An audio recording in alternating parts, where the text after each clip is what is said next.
अस्सलाम वालेकुम। आज मैं एक वाक़या से फिर अपने वीडियो की शुरुआत करने वाला हूँ। तो वाक़या कुछ यूँ है कि एक राज्य था, एक स्टेट था, जहाँ पर एक राजा हुकूमत करता था।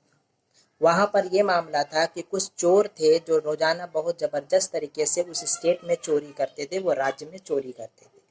अब हुकूमत का जो बादशाह था वो बेचारा बड़ा परेशान हुआ कि यार ये चोर हैं, नाक में दम कर रखा है, इन्हें किया क्या जाए। तो खैर उसने अपने पुलिस वालों को लगाया, अपनी सेना को लगाया, वो चारों चोर पकड़ गए। और जब वो चारों चोर पकड़ गए तो चारों को फांसी का ऑर्डर हो गया।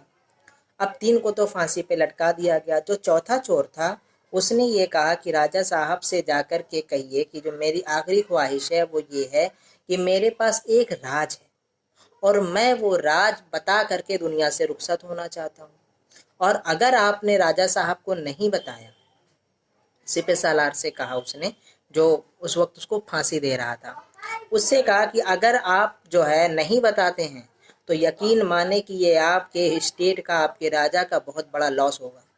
तो अब जो है जो था वो सोचा कि यार लगता है इसको वाकई कुछ बहुत अच्छी बात मालूम है और इससे हुकूमत का, बादशाह का फ़ायदा होगा। और अगर फ़ायदा होगा और ये मेरे ज़रिए होगा तो इसका कुछ ना कुछ मुझे भी बेनिफिट मिलेगा। इसलिए उसने राजा तक बात पहुंचा दी कि जो चौथा चोर है वो ये कह रहा है कि उसके पास एक ऐसा राज है, वो राज राजा को दे देना चाहता है ताकि वो राज जो है उसके साथ दुनिया से ना चला जाए बल्कि दुनिया में ही रह जाए। और ये भी कह रहा है वो कि राजा का फायदा होगा। राजा बहुत खुश हुआ और उससे मिलने के लिए राजी उसने हामी भर दी और उससे मिलने के लिए भी आ गया। तो कहा कि बताओ भाई, एक बात बताओ, तुम्हारे पास क्या राज है। तो राजा ने, जब राजा ने ये कहा तो चोर ने कहा कि मैं आपसे अकेले में मिलना चाहता हूँ, अकेले में मैं ये राज आपको दूंगा। राजा डरने लगा, सोचने लगा यार ये कहीं कुछ उल्टा पुल्टा ना करे। लेकिन अब चूंकि फायदे का सौदा था तो राजा मान गया।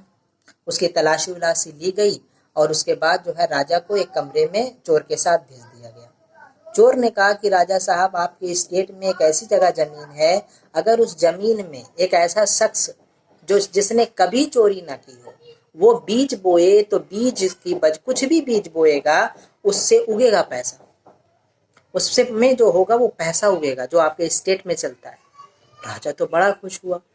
वो सोचने लगा अगर उगेगा पैसा तो ये मेरा फायदा होगा कि मैं अपने राज्य को बढ़ा सकता हूँ, बड़ी ताकतवर सेना कर लगा सकता हूँ, जिससे मैं आसपास के सारे राज्यों को जीत करके अपने में मिला सकता हूँ और एक बड़ा राजा बन सकता हूँ। उसने ये सारी बातें की। लेकिन चोर के अगले वर्ड्स क्या थे, उसका अगली लाइन क्या थी। चोर ने कहा कि सोना तभी, वो पैसा तभी उगेगा अगर किसी शख्स ने कभी चोरी ना की वो बीज डाले। अगर उसने कभी चोरी की थी तो पैसा नहीं उगेगा। राजा ने कहा ठीक है। अगले दिन राजा ने दरबारियों को बुलाया और कहा कि भाई जो है चलें बीज डालें। ऐसी सी बात है कि जिसने चोरी नहीं की वो बीज डालेगा तो पैसा होगा, बीज नहीं होगा, फल नहीं होगा बल्कि पैसा होगा।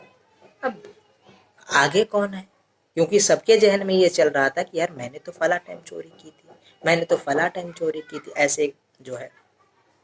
तो दरबारियों में से एक मिनिस्टर उठा और कहने लगा कि यार हम तो, राजा साहब हम तो दरबारी हैं, हम तो मिनिस्टर हैं, हमने चोरियां तो की ही हैं। हम सब, कोई नहीं कह सकता कि हमने चोरियां नहीं की हैं, हम सब ने चोरियां की।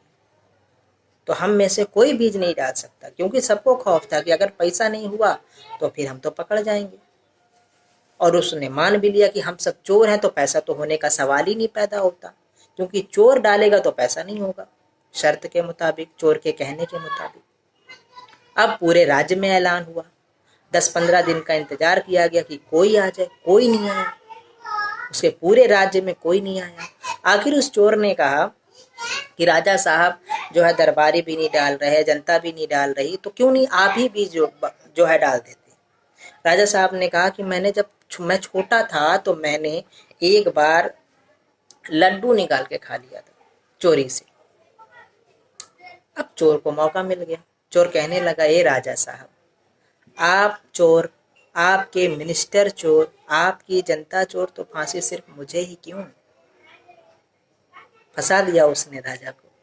राजा सोचने लगा यार ये तो बहुत बुद्धिमान आदमी है, ये तो जो है दिमाग लगा करके इसने तो अपनी जान बचा ली।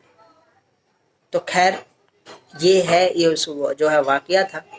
इस वाकये से यही है कि इंसान चतुराई से बहुत कुछ कर सकता है। अब इसका पॉजिटिव और निगेटिव क्या हो सकता है, मेरे पास तो एक वाकया था जो मैंने यहाँ पे बयान किया। अब इसका पॉजिटिव और negative Islamic point of view क्या होगा मुझे मालूम भी नहीं है। ठीक, सिर्फ एक वाकया इंटरेस्टिंग था तो मैंने आपको सुना दिया।